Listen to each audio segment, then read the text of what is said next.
Good afternoon student. अगली कविता हम देखते हैं।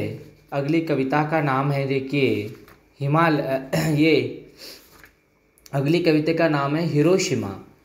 कर्मवीर कविता हो गई। हिमालय कविता के बाद जो कविता है उस कविता का नाम है हिरोशिमा, और इस कविता के कवि है अज्ञेय। अज्ञेय जी का पूरा नाम सच्चिदानंद हीरानंद वात्स्यायन अज्ञेय। इस प्रकार से अज्ञेय जी का जो नाम है वो लिया जाता है। हिरोशिमा और नागासाकी के बारे में आप लोगों को मालूम होगा कि वहाँ पे अणुबॉम्ब को लेकर ये किया गया था। देखिए, तो उसी के सिलसिले शायद आज की स्थिति में ये कविता, वो विस्फोट हुआ था वहाँ पर हिरोशिमा में परमाणु का, उसके संदर्भ में ये कविता है। कविता को देखने से पहले हम अज्ञेय जी का परिचय संक्षिप्त में देखते हैं। इनका पूरा नाम जो है सच्चिदानंद हीरानंद वात्स्यायन अज्ञेय। इनका जन्म 7 मार्च 1911 ई में उत्तर प्रदेश के देवरिया जिले के कसिया गांव में हुआ। इनके बचपन का अधिकांश समय लखनऊ, बिहार, कश्मीर और मद्रास में बीता। शिक्षा मद्रास और लाहौर में हुई। बीएससी करके अंग्रेजी विषय में एमए की पढ़ाई के दौरान ही ये क्रांतिकारी आंदोलन के सिलसिले में फरार हुए और नवंबर 1930 में पकड़े गए। 1 महीना लाहौर के किले में और 3.5 साल दिल्ली और पंजाब की जेलों में बिताया। फिर 2 माह किले में और 2 वर्ष नज़रबंदी में रहे। अज्ञेय ने सैनिक, विशाल भारत, बिजली, प्रतीक, वॉक अंग्रेजी पत्रिका, थाट अंग्रेजी पत्रिका, एवरीमैन्स अंग्रेजी पत्रिका, नया प्रतीक, नवभारत टाइम्स, दिनमान साप्ताहिक का संपादन किया। ये कुछ वर्षों ऑल इंडिया रेडियो में और 3 वर्षों 1943 से लेकर 46 तक सेना में रहे। उन्होंने 1955 तथा 56 में यूरोप और लौटकर 1 वर्ष बाद 1957-58 में पूर्व एशिया की यात्रा की। कुछ समय तक अमेरिका में प्राध्यापक रहने के बाद अज्ञेय 1971, 1971 तथा 1972 में जोधपुर विश्वविद्यालय में भारतीय साहित्य विभाग के प्रोफेसर तथा अध्यक्ष रहे। अज्ञेय मुख्यतः कवि है, पर साहित्य की अन्य विधाओं जैसे कहानी, उपन्यास, यात्रा वृत्तांत, निबंध, नाटक, साहित्यिक डायरी, आलोचना आदि क्षेत्रों में भी उनका महत्वपूर्ण योगदान है। अज्ञेय मुख्यतः अंतर्मुखी कलाकार थे, जिनके जीवन का उनके साहित्य पर विशेष प्रभाव परिलक्षित होता है।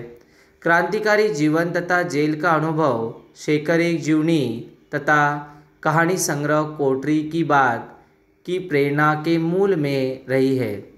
उनका व्यक्तित्व ही उनकी रचनाओं की जीवनी शक्ति है और संभवतः सीमा भी।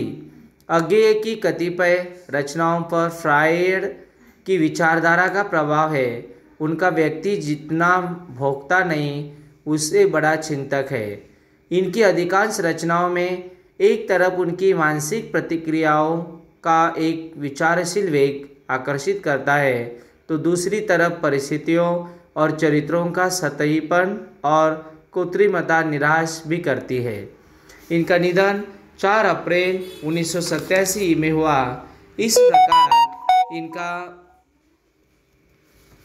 परिचय है वो हमने संक्षिप्त में देखा है। देखिए, आगे जाकर इस हिरोशिमा, इसका काव्यसार देखते हैं। देखिए, काव्यसार इस प्रकार है।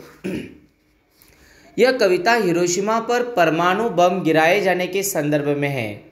आपको ज्ञात होगा कि हिरोशिमा में जब परमाणु बम गिराए गए तब से लेकर आज भी उधर बहुत बच्चे आदि विकलांग आदि जन्म लेते हैं। देखिए, वहाँ के बच्चों को या वहाँ पे ज़मीन पर आज भी फसल अच्छी नहीं आती है। इस प्रकार उसके परिणाम हुए हैं।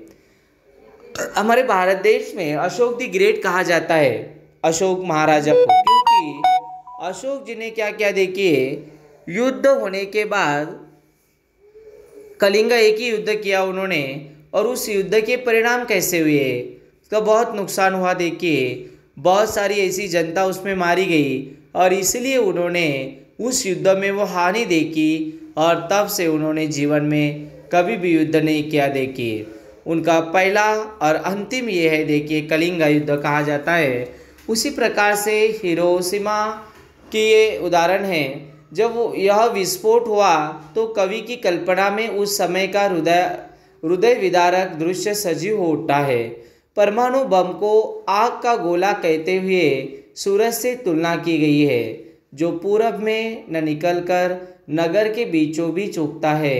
सूरज की धूप से तो मानव की छायाएं लंबी होती हुई आखिर में उसके अस्त होते ही मिट जाती है, परंतु इस सूरज की गर्मी से तो मानव भाप ही बन गए हैं।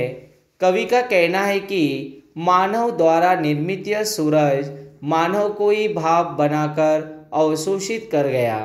कविता की पंक्तियाँ उस समय के दृश्यों की जैसे जीवंत प्रस्तुति करती है।